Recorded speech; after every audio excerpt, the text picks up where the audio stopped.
Last time, the gang gets back to Olympus, but there has been some changes exploring the village in the middle of the mountain. The group spends some of their hard-earned gold on some magic items. In the middle of the night, the old sheriff from Westman makes the group and says they have a mission from Doc, but the sheriff turns out to be a vampire. They cast a spell on that transports the group into a frozen and snowy land. Do you know what you get when you throw a stick of butter? You see a butterfly. Dungeons and Dragons and Daughters.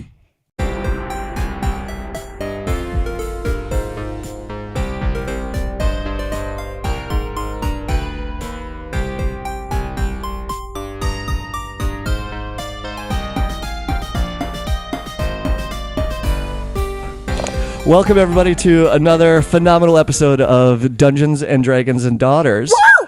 I am Kurt, Daddy the Dungeon Master. And to my left, we have... Somebody who plays Mimi. Just once, I want to get through these introductions without having to do heavy editing. Well, that will never happen. I know. All right. To my left, we have... Somebody who plays Mimi. We have Samantha, who plays Mimi. It's Sam, by the way. It's Sam, the elf druid. And to her left, we have...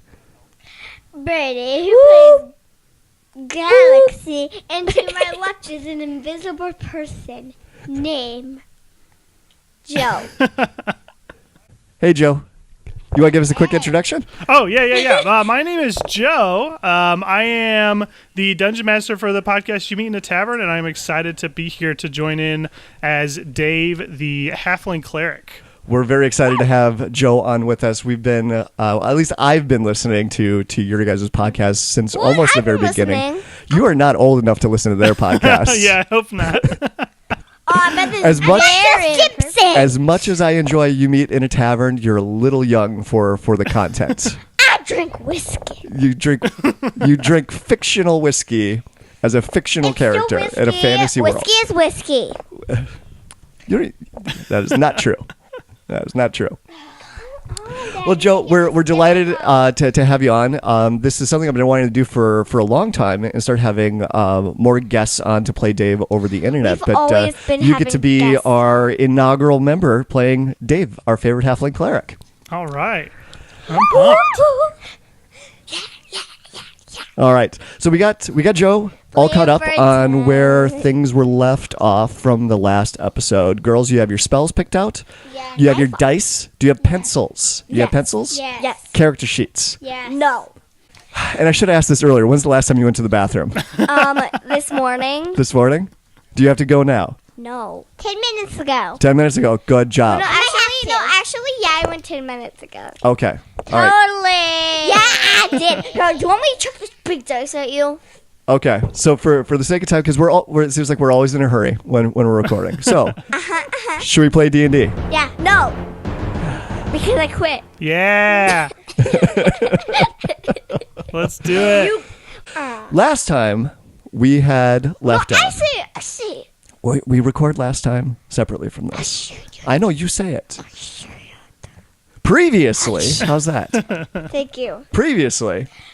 Blah, blah, blah, blah. We had gotten to the top of Mount Olympus after getting half a night's worth of sleep. We did some shopping. We did a little bit of resting, a little bit of R&R. And then Varys, the old sheriff from Westman, led us out into the middle of the night on your ponies. So you have your ponies. And we realized as he was leading us out of the stables that he was not Varys, that he was actually a vampire in disguise and cast a spell on the three of you, transporting you someplace very, very different. Wait, so I have a question. Is Sure. that the real Varys? You don't know. We do not know. Because you girls never ask anyone any questions. Oh. Not if I could have, I would say, "Are you real?" Right, he's not there anymore, unfortunately. So the environment is where you're at right now is drastically different compared to where you were because it was in the middle of the night. It was a dry, hot desert that you were in. You said it was covered in snow. Now you are in an environment that is freezing cold. The wind blows from the west and cuts through your thin cloaks You like and my sound clothes. effects? There's That's snow too being far. blown That's all too around you, far. and it's hitting your cheeks and your ears and your face, and it stings as the Brr. ice is hitting into But your not face. my hair. And it is super bright out. So the sun is shining right now, but it's getting reflected back from the snow into your face. Being from Minnesota, we know all about snow blindness. And so that's what's happening right now. So you can barely squinting, trying to adjust your eyes to the bright light that's out. So you're in the middle of nowhere. You're freezing cold right now, partially blind by the sunlight. You're on your ponies. You have your adventuring gear. Hobo hut. You want to do a hobo hut? Ooh. Is it warm in there? It is warm in there, yes. Hobo hut. Wait, are you doing it just around you? Everybody could fit inside your hobo hut. Fine. Where's Dead? Are we going What's to try that? to wait out the storm? Yeah. That's what it sounds like. So you're going to cast that? Hobo hut. Okay, that's going to use up a spell slot for you. All right, so you step down, you get off of your pony, and it takes about a minute to cast this spell. Can you roll? I don't know why, but I feel like doing sound effects. You feel like doing sound effects? Oh, you want to do the sound effect person? Just roll an intelligence check for me. I just want to make sure that you don't do I anything feel like this will save you time. terrible with this.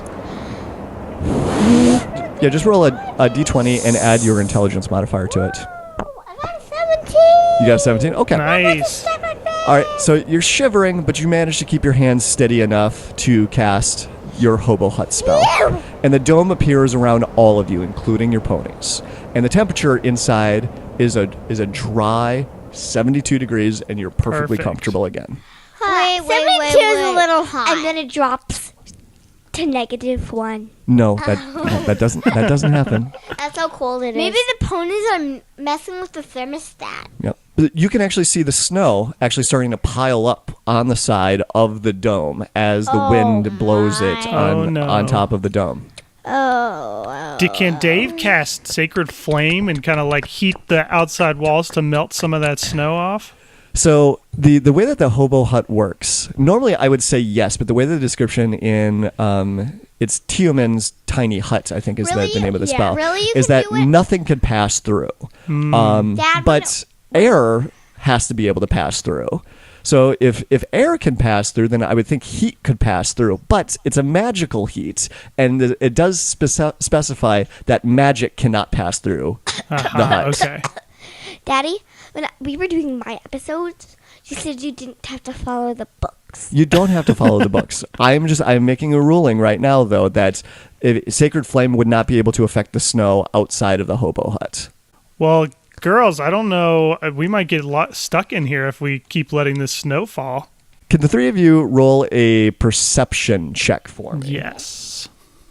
I have a feeling I'm gonna burp. Dave got a 12.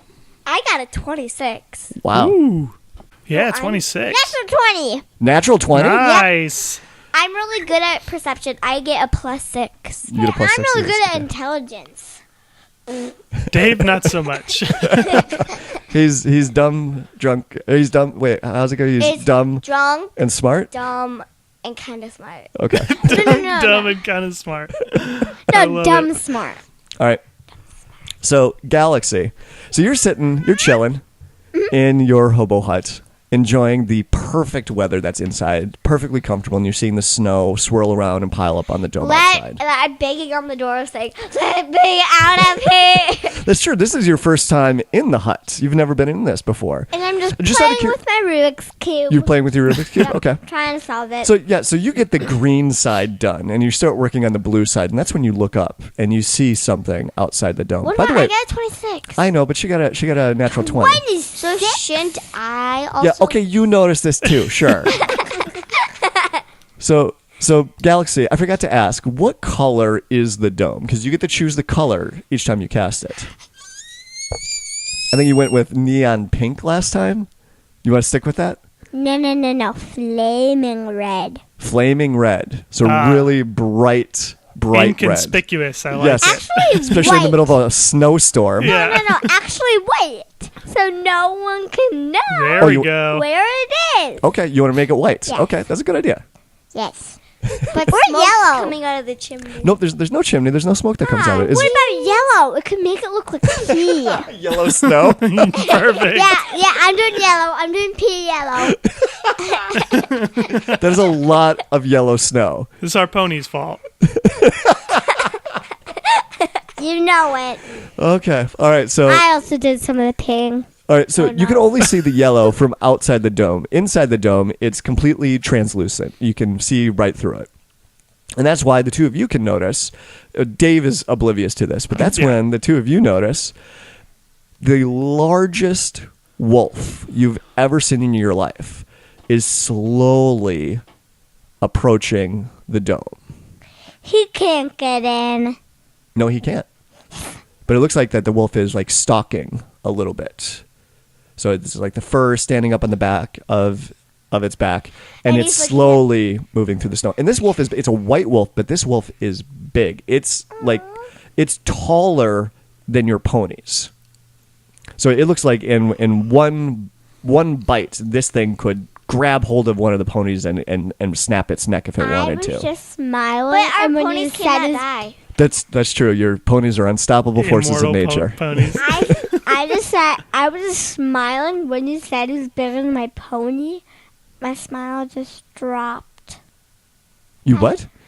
My smile. Your smile? No, it went into a sad face. Oh, your smile went I just- know the wolf was comes cold. over intimidated and goes over to the house of peas a little and then walks away. it comes over, marks its territory, and then moves on. Adds to the yellow. Yep. Now, on my character sheet, it says Amaretto, or Boozehound, my pony, is trained to make noise when intruders are near. So, would he or she? Is it a she? It's a she. I think she. Amaretto. Sure, why not? Yeah. Did she Amar- make noise? Does Dave notice or think to look around? Would she make noise? Typically, it's that would come up as when we're making camp. I want Okay, a duck. But I let's want see a here. duck. Actually, yeah, she does make some noise. And so you look around again, and so now, Dave, yes, you notice the large white wolf that's approaching the dome now. Oh, no. I think he's I want just a duck. cold. What do you mean you want a duck? I want a pet duck. We'll get to it someday. We'll get you a duck. Probably in 10 million years. All right, so the wolf I want a pet duck. walks up to the dome, and it's eyeing the dome. It's looking all around it, and it leans forward and sniffs a little bit. It's a pee. It does not smell pee. No, it starts peeing. Oh, no. It's Someone not- pee quick. I will. Do you have to roll a Constitution check? Let's see if you can pee. What? Peeing on command is a very difficult task. No, we're not doing that. And that's when the three of you notice that there are two other wolves that come out of the snow as well, and they're very hard to see. Because they're all white and they blend in very, very well with the snow and the wind that's going on right now. And they come Don't- forward and join the other wolf. Don't get bitten. I've learned that the hard way. Don't get did by a wolf, I. you mean? Yeah. Okay. No, I got scratched. I didn't get bitten. Bitten. And I could turn into a That's werewolf. true. She did have the werewolf curse for a And little bit. you were naked. That's true. She turned into a werewolf and afterwards she was naked. And you said magic cannot pass through this dome? That's correct. Magic cannot pass through this We're in dome. trouble, girls. So, but after I yell, grr, grr. and all the ears on the wolves tip forward as they are trying to as they hear this sound coming from the dome. No.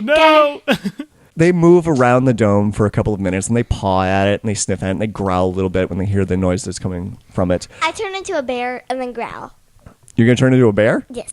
Okay. And Dave is going to cast Thaumaturgy and make his voice 3 times louder and just go, boogie, boogie, boogie, boogie, boogie, and try to scare them away. So they hear this and they all jump back a little bit from the dome. And they look around, they sniff around a little bit more. Then they get bored and they run off into the snow, into the surrounding woods again. Phew. Right when they were leaving, I just went. I'm like, where'd they go? Well, to do that, you'd have to take the dome down. No. The only reason I was turning into a bear is because I thought we were going to fight and because I was going to make a big bear noise. Okay. Do you want to take that back then, that you don't turn into a bear? Okay. There we go. How long does the dome last? Because maybe we should The move. dome lasts for 8 hours. Yep. 8 hours. Oh my Yep. gosh. Good night, everybody. Well, girl, I don't know. I think maybe they might come back. Maybe we should try to get out of here and move to a different location. Good night. They know what we Bye. smell like. Garbage. And you guys did not get a full night's sleep at Olympus either, because you were woken up in the middle of the night by Varys to come out. He's not Varys. That's true, by that vampire dude. Does Olympics do they do a lot of Olympic stuff? Wait, no. Wait, I honestly don't know. They should do the Winter So, Dave- Olympics soon. Dave, your idea of like they smell us now. Mm-hmm. I know. We just pee and pour it on us, and then we're a different smell. Oh boy. This is Different people's pee. It's genius. No, our own pee. Our own pee. Oh. this is taking a hard left turn. No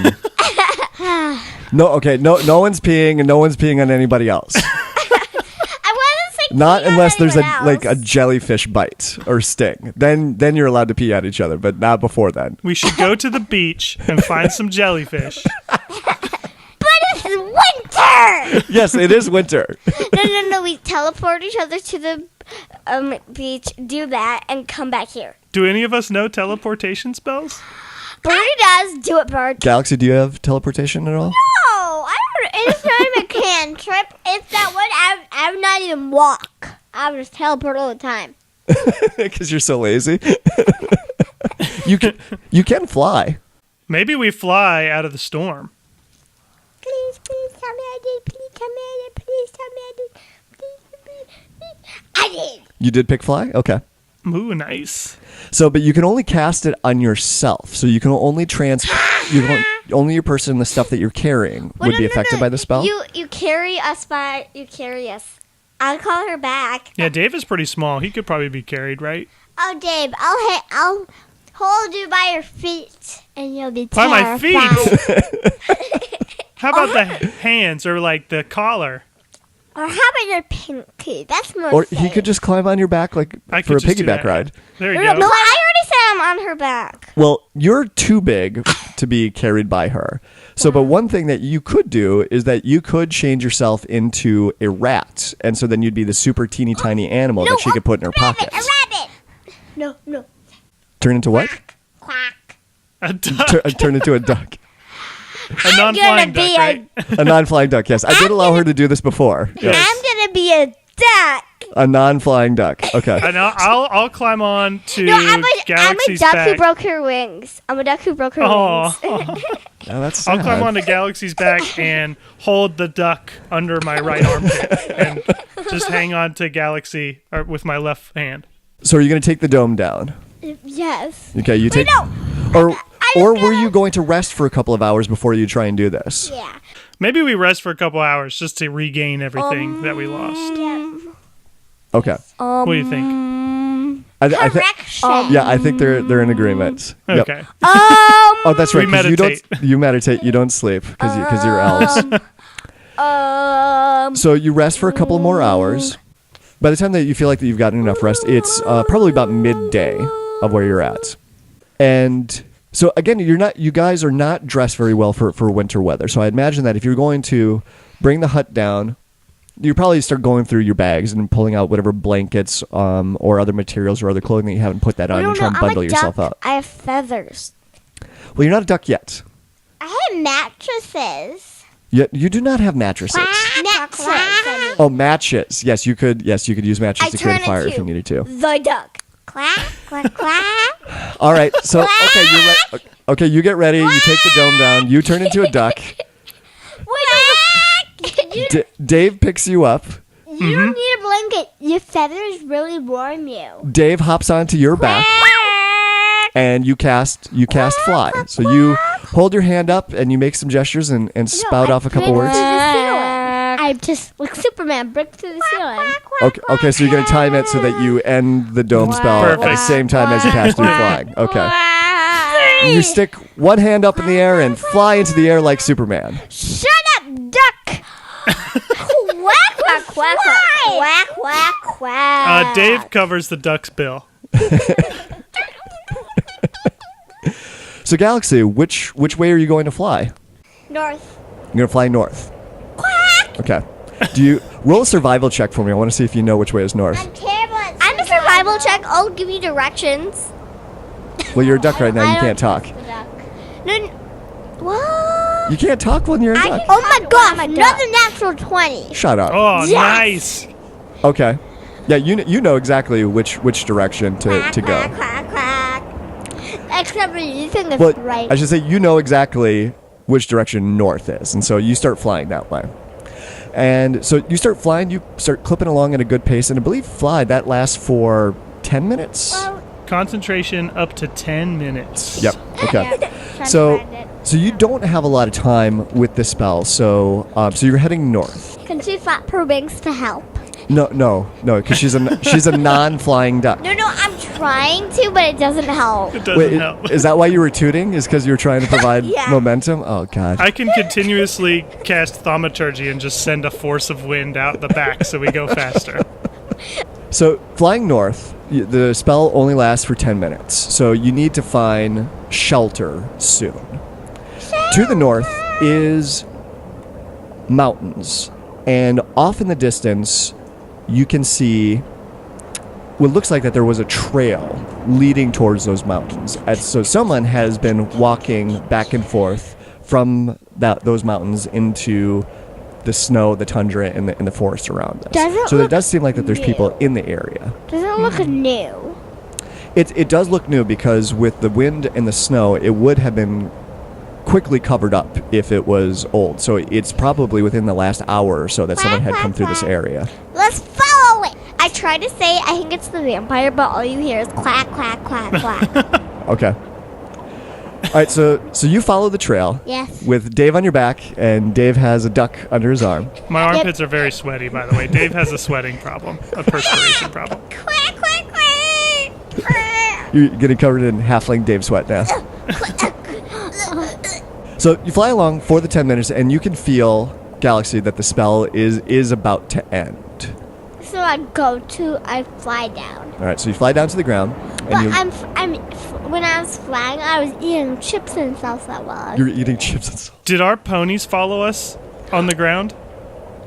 They would have had to, yes, that's right. Yeah. No, We're not we leaving put them, a are we? lead, and it went very down on the ground, and we flew, and they were walking with us. No, it's fine. It's fine because the ponies, they're very loyal ponies. So when they saw that you took off into the air, they immediately started running after you. So you were flying faster than what the ponies could keep up with, but I'll say you were only flying for 10 minutes. So I'd say 5 more minutes, the ponies do finally catch up. Problem solved. Yay! So you look down. Actually, roll a. Now I want all three of you to roll a survival check for me. That is a 9 for Dave. Okay. 19. Okay. 13. 13. All right. Mimi, you're on your pony, and you're looking down at the tracks. And they are, some are booted, large boots. So does seem to be people that are walking around. But there are some tracks that look like that they have claws on them that are walking next to the booted tracks as well. And Vampire with swearful. no, not those kind of claws. So these but they're bipedal, so meaning that it was someone that had just two feet for both the boots and the clawed footprints, and you actually suspect that it might actually be dragonborn footprints. Our Jed? Jed's not with you. No, Jed could be teleported in there. You don't know. Jed. Then I try to scream out, Jed! But what comes out is, quack! Gosh, I forgot that you're a duck already. So you're sitting on top of your pony as a duck, looking down at these tracks in the snow. So, okay, so you... Wait, so, we're sitting on our ponies? yeah, you're sitting on your ponies because your pony's caught up to you. So I point with my feathery wings, like, Okay. So Dave and Galaxy, you see the duck point out with its wings towards And we see the tracks. Yep, you can see the tracks too. So I think we should follow him, but maybe we should be quiet about it. Just in case this isn't Jed and someone not nice. everyone's not nice. That means sometimes. no quacks. No quacks. All right, so I'm enjoying this so much. so you can Mimi try and move. Galaxy, what do you think? You want to Should move sneakily, right? Yeah. Quack, quack, quack, quack. Quiet What? quacks. Can the three of you roll a stealth check for me? Quack, quack, quack. 21 for Dave. 19. Ooh, you have to tell me the A number. 9. You got a 9? Okay. The duck? No, Galaxy, the Oh. wizard. And the dad got 19. I think I was chomping on my chips too loudly. Did you buy a bag of chips? Yeah, she always has chips and salsa with her. Dun, It's dun, just dun. it's Oh, just Galaxy? canon. Yeah. All right, so you think you're being super duper stealthy, but you're just crunch, crunch, crunch, crunch on your chips and salsa as you're riding along. So you keep going. And I'm going to say that the wild shape spell has worn off by now. Yes! So you turn back into Mimi again. Okay. All right, now I need the three of you to roll a perception check. Ooh, a 7 for Dave. A Not very natural percepty 20. today. Whoa. Mimi got a natural 20. Unnatural. Oh, unnatural, I'm sorry. A 9. A 9, okay. Ooh. No, it's a 5. Still better than Dave. 5. Yeah, but she adds to it. All right, so Mimi, you are the only one that notices this. But you can see in the woods, in the snow-covered pines and leaves, you see a white wolf that is tracking us. I tell Dave, do your boogie boogie thing. And Dave turns and sees the wolf. He's like, what? What? And he casts thaumaturgy. And he makes his voice 3 times louder. And he goes, boogity, boogity, boogity, boogity. Joe, can you roll an intimidation for me? Yes, absolutely. Oh, no. That's a natural 1. Oh, no. All comes out is, Natural 1. what comes out is So David, Mimi, that's when you notice that the wolf stops in its tracks and looks at you like wide-eyed, like it was suddenly startled, and then immediately breaks into a run and is dashing right for us. And that's also when you see 2 other wolves appear out of the woods behind it. And they are all running towards us at breakneck speeds. quack, quack, quack, quack. Boogity boo? All right. So they are a couple hundred feet away. So Couple hundred. yeah, but they're closing the distance fast. So you have I will let everybody get in action before we roll initiative with the wolves. I shoot fireball. No. All right. So you want to immediately engage in combat with them? Okay. How far are they? They're about 200 feet away.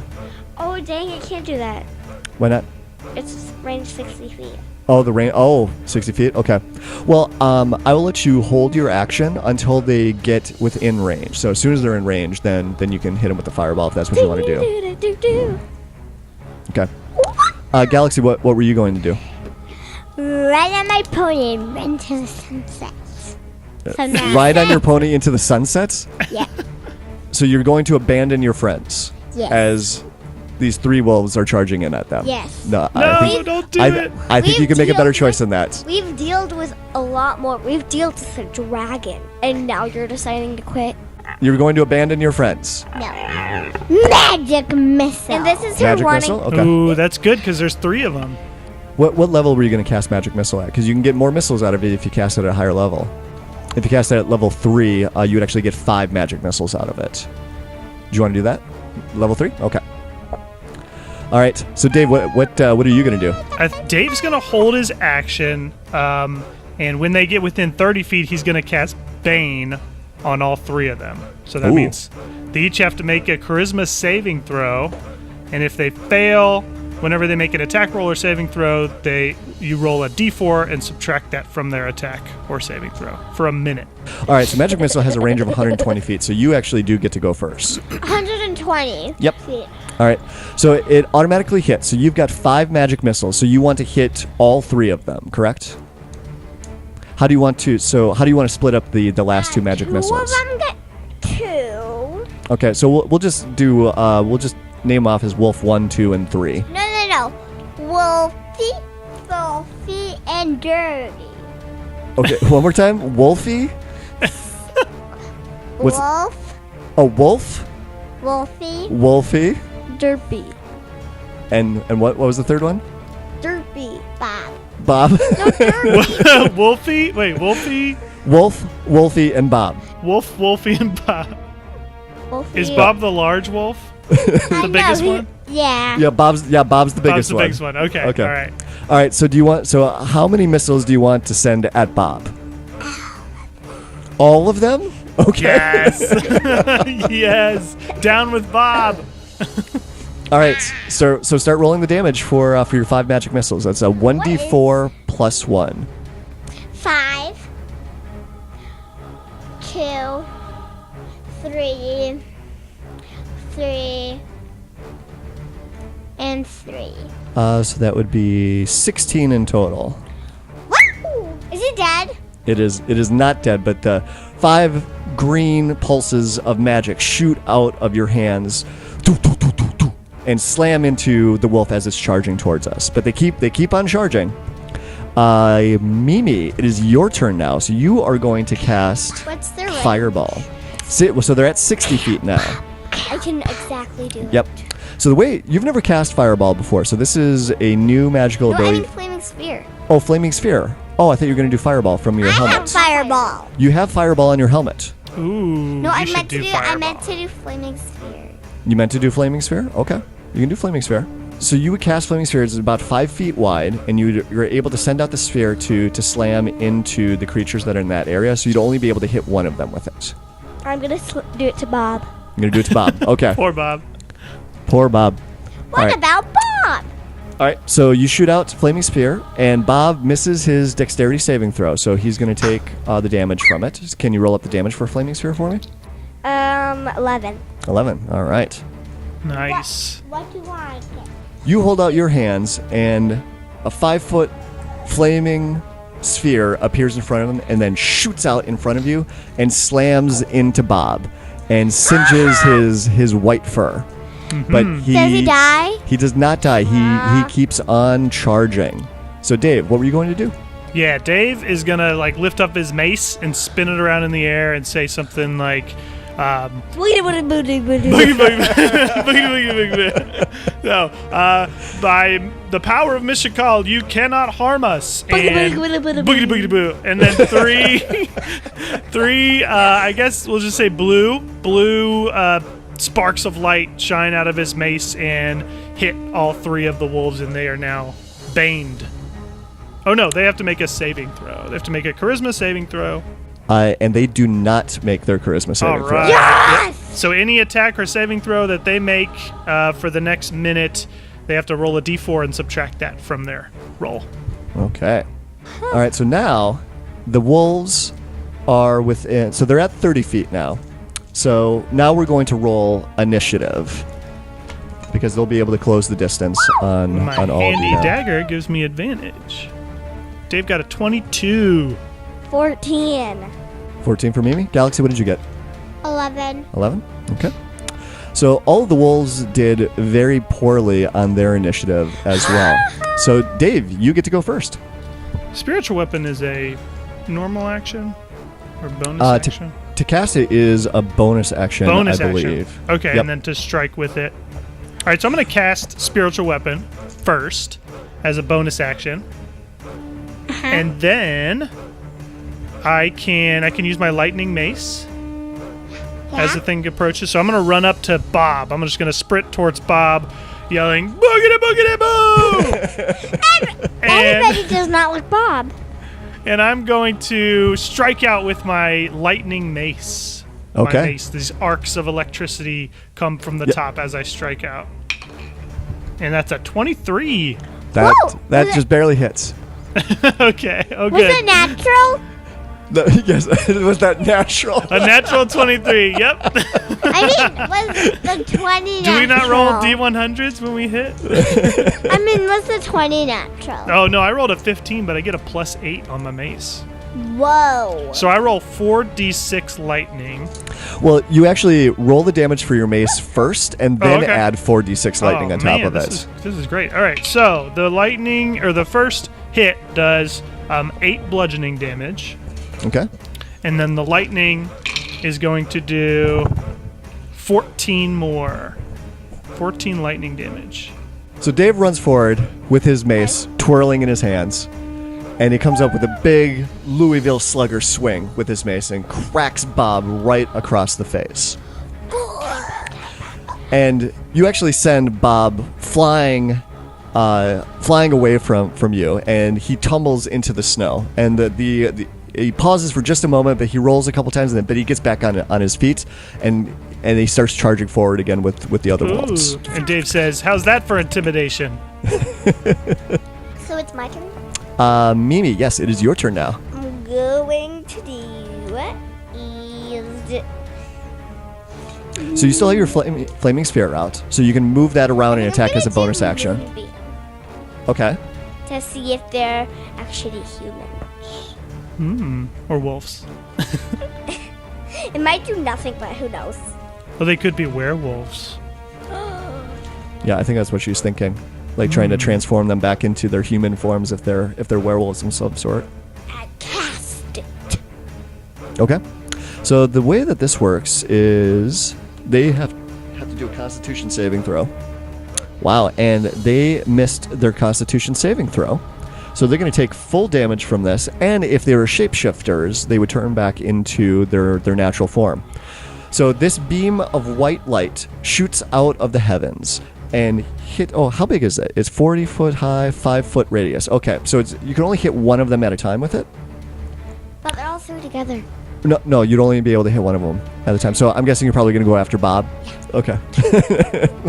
Boy, Bob did something in another life, Poor apparently. Bob. All right, so Bob missed his Constitution saving throw. Could you roll 2d10 for me? I'm sorry, it's 3d10. 3d10 at this level. Is this a 10? Yes, that is the 10-sider.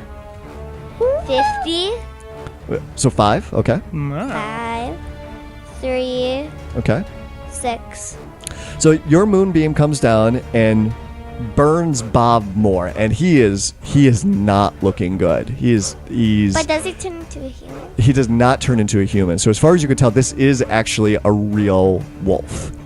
And Bob is hurting. It's like his jaw is a little crooked from where Dave had hit him with his mace.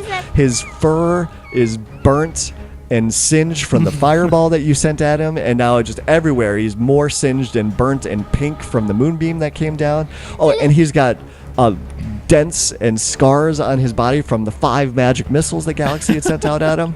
And he's like, what did I do? And I want to cuddle him. Take my own. That is so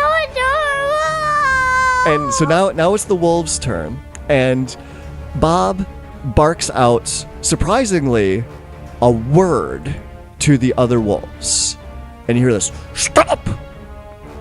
And the other wolves stop in their tracks, and they all turn around and run away, and Bob has his tail between his legs as he's running. Ha-ha! Why? Dave raises his mace. You did so much damage to Bob before he even got to us. He was just like, he just figured that there's no way that they're going to be able to win this fight, and tucked his tail and ran. But I just wanted to point out, he did actually say the word "stop" to the other wolves before they took off. Then why didn't Moonbeam work? Yeah, do you want to roll a nature check for me? Sure. Sure, all 3 of you can do it if you want. 5 for Dave. Ooh, You're on fire today, Joe. 21. I know. 21. 21, okay.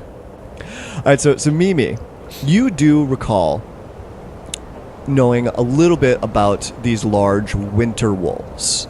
And you recall hearing that some people thought that winter wolves could actually speak a very simple form of common, and they could actually communicate basic words to each other and to people. So they are somewhat intelligent creatures.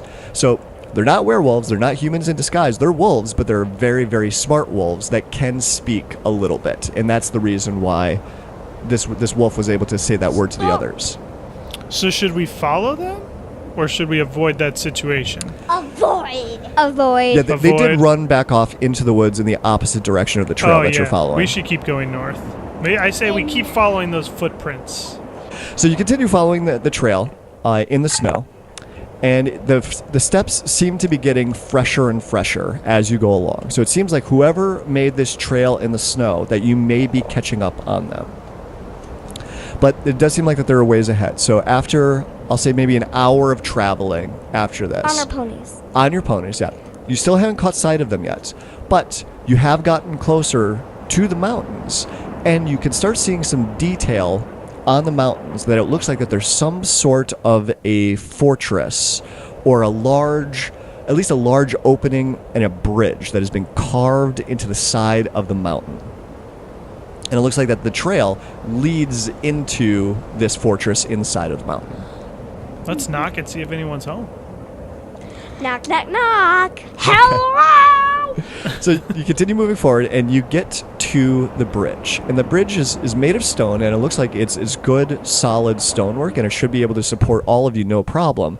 But there are chunks of it that are missing. So it looks like that whoever built this bridge and whoever created this fortress in the side of the mountain built this hundreds, if not thousands of years ago. And it looks like that it has just gone into disrepair since then. But it was built with such craftsmanship by that time, even without someone maintaining it, it is still standing and still looks sturdy and strong. The bridge itself is partially covered by the snow that's blowing in, but it does span over a large crevice that's a couple of 100 feet down. So the bridge is certainly wide enough for all of you to ride side by side on your ponies if you wanted to, and avoid the holes that are in it. But just wanted to just outline for that if you were to fall off of this bridge, the fall would more than likely kill you. Oh, no. Let's leave our ponies here. Oh, Well, see, I was going to send Amaretto first. Oh, yeah, let them die. They Send can the never unkillable die. horses They first. can never Yeah, send the die. immortal horses first. So I smack Amaretto on the butt, and I say, giddy up. Can you roll an animal handling for me there, Dave? Yeah. Natural 20! Oh, snap. Yeah, no problem. Amaretto hops to it, deftly charges across the bridge and dodges all the holes and the cracks that are in it, and it gets over to the other side, and it whinnies and paws at the ground, waiting for additional instructions from you. All right. Yeah, I'm going to run after her. Okay. Don't run. I'm going to nimbly run after her as a Okay. halfling. So Okay. at this point, going across the bridge, so the footsteps that you were following led up to this bridge, but now that you're on stonework right now, it's very difficult to tell where the steps lead to. But it looks like this is the direction they were going. They were going into the fortress. So, but Dave, you get across, no problem, and you grab hold of Amaretto's reins once you get to the other side. What's the problem? Actually, to me, it stinks. Oh no! Blame it on the pony. I'm like, Sam's face turns red. She's got this look on her face. And Bertie jumps up from her chair, trying to get as far away from her as she can, as her headphones will let her. I want like, that what's- to be canon. That actually happened in the story. So yes, yeah. So you're at the other side of the ravine, and Galaxy, you hear a toot come from Mimi. Constitution saving throw, Galaxy, so you don't pass out. She's doing it. Constitution saving throw. She got a natural one. She got a 1.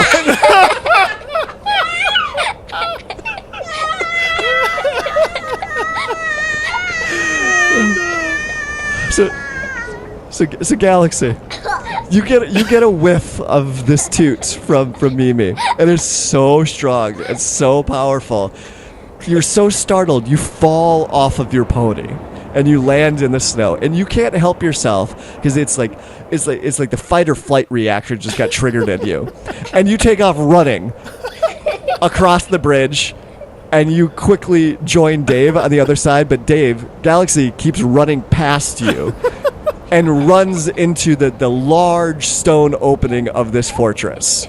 Dave looks back across to Mimi and then looks back to Galaxy, and he just shrugs his shoulders and follows Galaxy in. No, and then Mimi says, "What?"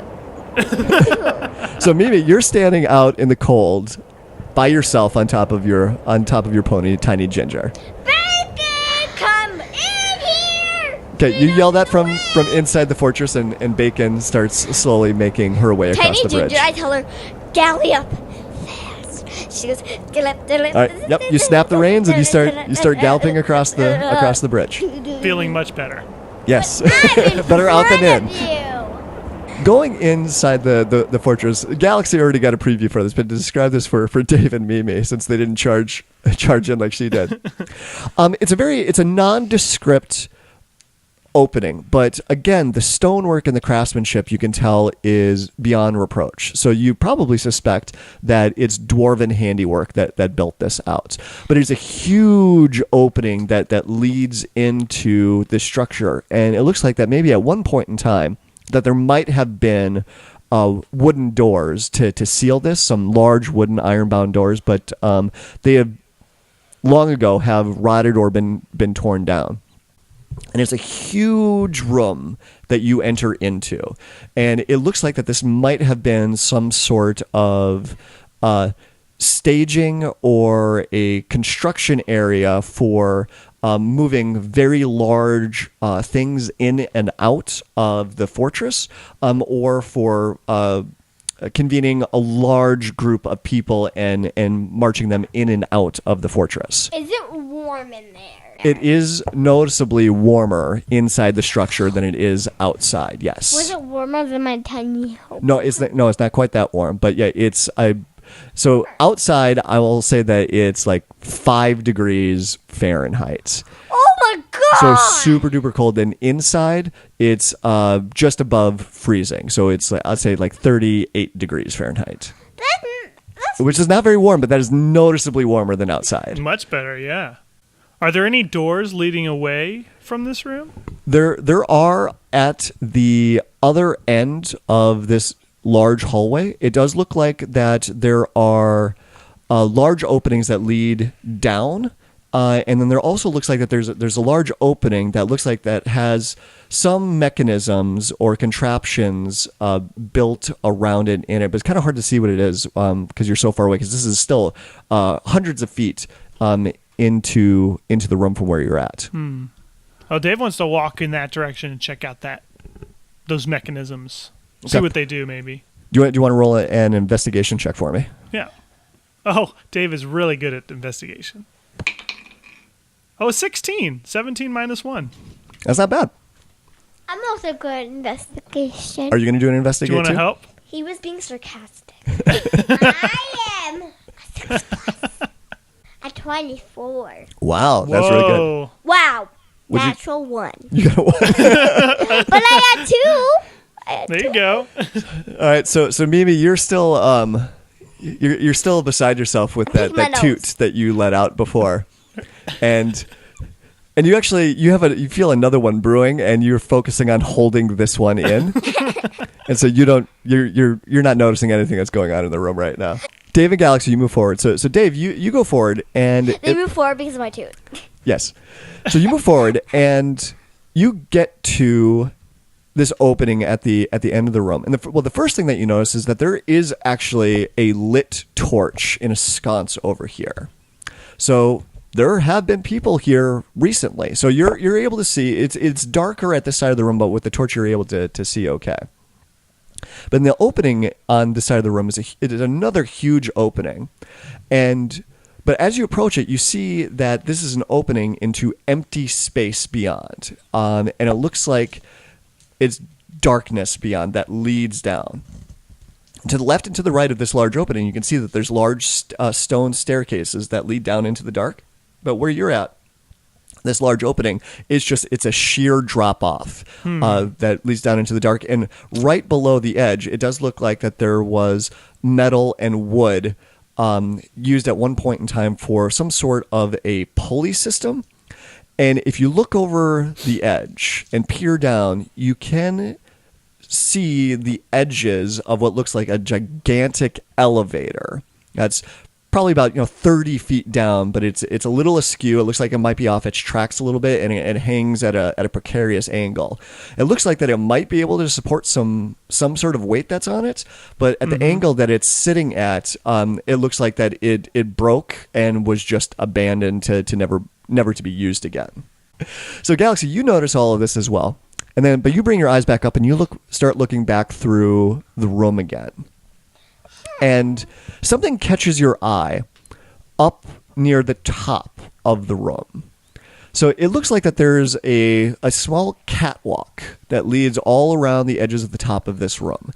And is barely imperceptible, but it does look like that there are lines in the wall on this catwalk. And it's a little out of place. It looks a little different than the rest of the walls. This is the only place that you see these little lines up on this catwalk at the top of the room. What do I do? You don't have to do anything if you don't want to.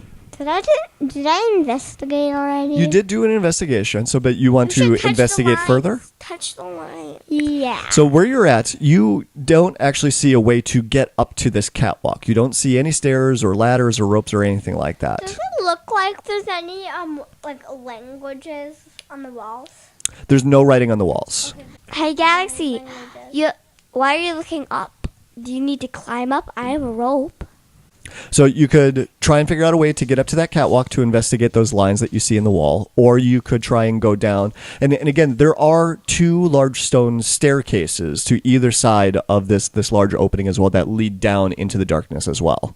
Let's go down to the dungeon. Okay, you want to go down? Yeah, it'll be warmer down there anyway. Hopefully. Hopefully. But Can I pull off one of those torches off the sconce to light the way forward? Yeah, but I do have Sure, that you do have to hop up a little bit to get at them because as a they're halfling. Right. But yeah, you're able to hop up and grab it out of the sconce, no problem. All right, let's go. Down the left or right? left, because sometimes right is not right. I like that logic. Oh, but right is always right. No, it isn't. Unless it's 2 rights, 3 rights make a left. So you're going right? Okay, you go right. All right. So you go down these stairs, and they're open to the large, dark area. And so as you start going down, they're very straight and rigid stairs. They don't curve, but they go down. You hit a landing, and then they turn to the left. You go down further, and they hit another landing, and then they turn to the right. So they sort of zigzag down into the darkness. And the light from the torch lights up the stone stairs and the wall behind them, but it's still, the area is so deep and so dark that it's still just nothing but darkness around you as you're heading down. Yeah. But as you continue to head down, you do start to see some other light from other torches that are near the bottom of these stairs. Okay. And you do get to another smaller room. Well, actually, no, it's not a room. So what's the best way to describe it? So it's a large opening. So you get to a landing that is open to the air, and there's another small set of stairs that leads into to an enclosed room, and around those stairs is more torches. There's about 6 torches that have been laid out, but these aren't on sconces on walls. These are they're freestanding torches that are just on some like posts that have been put around this. Should I smack Amaretto's butt and tell him to lead the way again? Yeah. Silence. Giddy up, Amaretto. Well, because you got a 20 before on that, Joe, I'm going to say, yeah, it's Amaretto nice. reacts Okay. to you, no problem. And yeah, it goes charging forward and walks down these additional stairs, no problem. I'm gonna stick before it goes. I'm gonna stick the torch in its saddle so that it lights the way. So you send Amaretto in there, and that's when you hear a startled yelp, but not from the horse. And you hear a little voice starting to talk. But who understands Draconic? Me. Dave, do you know Draconic? Not Dave. Nope. Okay. So, Dave, you would just hear some language, but it sounds like it's a language from a child. You two girls, you understand. You hear this. Well, how did a horse get in here? What? And why do you have a torch? Where did you come from? I run in and say, To scare the poor children. Quack. Boogity boogity. Quack, quack, quack, quack. And that's when. So you go charge and it just. Ah! And they're just like, "Ah!" And Dave just face palms pretty hard and follows. And you see Amaretto standing there, and Amaretto even gives a little bit of a start as you come charging down the stairs into this room. Hey, Amaretto, how's it going, baby? And you see a little black dragonborn child that as soon as you come in, its eyes go wide and it turns around and runs in the opposite direction out of the room. I'm sorry to scare you. You just hear as the feet carry the little dragonborn away from you. hurt you. I'm sorry. Yeah, you're scary. Well, maybe he's or she is lost. Should we follow and try to make sure she knows we're fine? We're okay. We're good people. Maybe. Child, where are you going? No answer. Are you scared of me? I think that's pretty obvious. I'm like one of the most likable persons on this earth. Yeah, and so why would you go charging into a room, screaming and yelling and waving your arms all around? Because I didn't know I was a kid. Dave's gonna chase after her and just say she didn't mean it. All right, so you all run forward, and you're not quite sure where the light is coming from, but these caverns in these tunnels seem to have their own light to them. There are still torches here and there, but there seems to be some other light that just seems to be coming from the area in general. So it's not super bright, but it is enough that you'd be able to see in for Dave not to be hindered by not having dark vision. So you keep going down, and you can still hear the child running away from you, but you come to a T. And from the echoing that's happening from the child's footsteps, you can't tell if the child went left or if the child went right. Sorry, child! Should we split up? No, splitting up is the worst thing. Oh, okay. You're right. They always do that in horror movies. That's true. They do. And someone always gets killed. That's right. So lesson learned. So which direction would you like to go in? I'd like to go see the right, because right is always right. Okay. Not always. So- Yes, always. So you go to the right. Are you still moving quickly to try and chase after the child, or are you going to try and move a little bit more cautiously now? Move quickly. You're going to move quickly. All right. Quickly but kindly. Yes. All right. So you're start chugging along down this hall, and again, it's a large stone hallway. So you're able to stay on your ponies and ride them around through this area no problem. So I think the one thing that would probably jump out at you is even though the structure and everything was put together by dwarves here, everything has been built oversized. It's like everything that's been built out here, it looks like it's been designed to move large amounts of people or huge pieces of equipment or other manufactured items throughout. So there's lots and lots of elbow room that you've got around yourself. So you never feel claustrophobic being in here, even though that you're deep underground inside a mountain right now. Child, I wasn't meaning to scare you. I just didn't know you were a child. So I need the three of you to roll a investigation check, but you all need to do it with disadvantage. Ooh. So roll the 20-sider twice and pick the lower of the two. A 7 for Dave. 4 and a 2. Okay. Wait, I add something. So no adding? No, you add it. So you roll a 20-sider twice, and you pick the lower of the two, and then add your modifier onto it. 4, Okay. 4. Natural 1. Okay. There you go. 10. There you go. So, That's what we got. 16. No, you have to pick the one because you pick the lower of the two. All right. So you're all walking along, and Galaxy, that's when you hear the hoof of Bacon click something in the floor. Oh no. Bacon! And that's when a stone wall drops down behind you, sealing off the path that you just came in. And after a moment, that's when you hear more footsteps, a lot more than what you had heard from the child. And you can make out the jangling of metal and leather that goes along with these footsteps. What if it was Mimi and Dave? Mimi and Dave, no. No. So this is a wall that trapped all three of you. So all of you are still together. It's just this wall that dropped has sealed off the hallway from where you came from. Can Dave's gonna elbow Mimi and just say tiny hut, tiny hut, tiny hut, or Galaxy. Dave's gonna elbow Galaxy. Okay. Take it. But it takes a minute. It does take a minute. Oh no. Okay.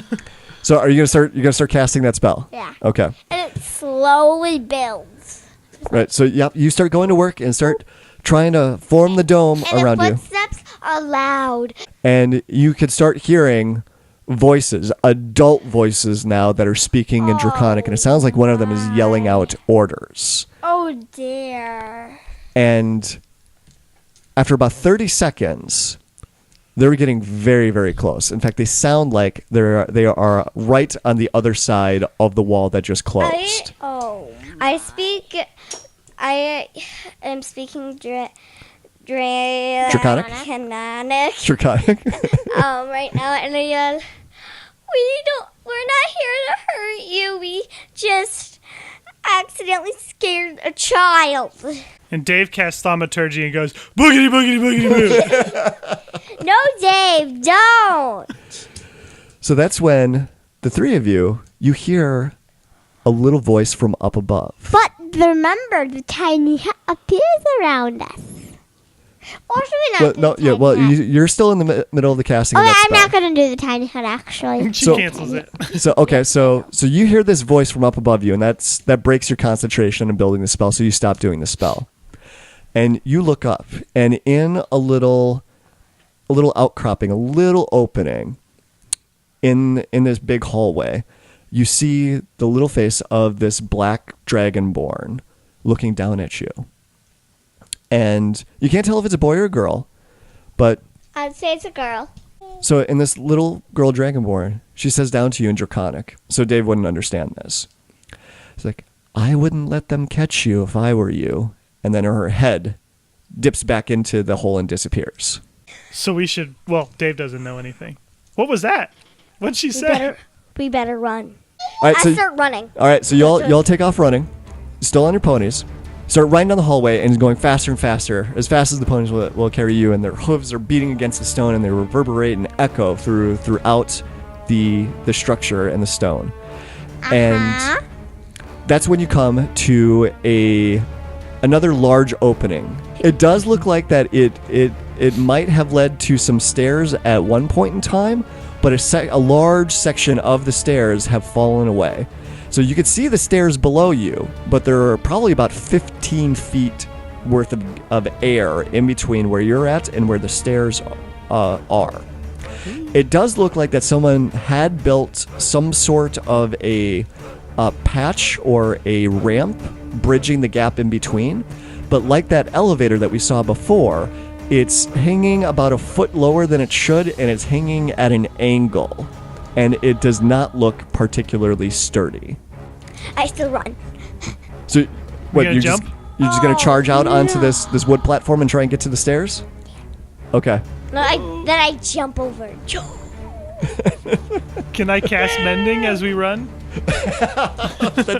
I like that, Joe. That's a good thought. Okay, yes, I'll let you cast mending as All you right. go. But Mimi takes off before you're completely ready, and she starts running out. And Mimi, can you roll Sam, roll a 20-sider for me, and tell me if it's higher than a 10.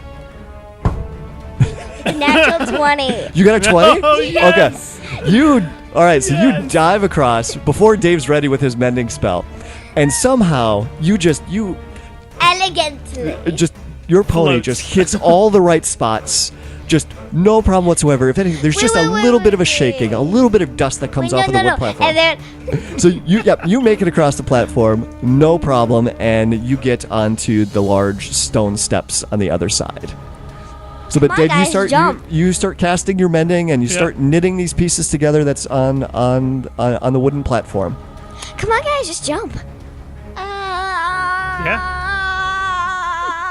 Dave's jumping after he mends it. All right, Dave, Turn it to roll a a 20-sider for me, and let me know what the number is. Not a 10. Less than a 10. Less than a 10. Okay, A 6. you got a 6. All right. I'm doing it. What are you But I doing? mended. Jumping. 17. You got a 17. All right. Da, da, da. So Dave goes out on Amaretto, and he starts moving across the platform very, very quickly, and then Galaxy comes out on Bacon, and she starts moving across the platform as well. And you can hear the footsteps and the yelling getting closer behind us.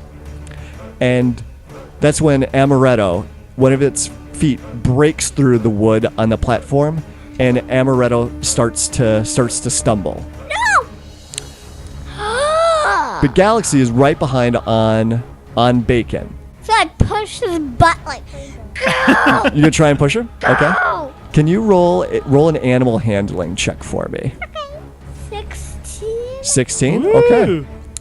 All right, so you managed to prod Bacon to bump into the flank of Amaretto, and that just manages to bump Amaretto and Dave along further past the wood platform.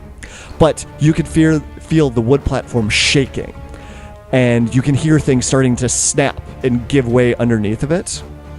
And just as you get across the platform onto the stone stairs, that's when the platform falls away behind you and clatters and makes a huge cacophony of noise and echoes throughout the area as all of this old rotted wood drops away into the darkness below. I start running.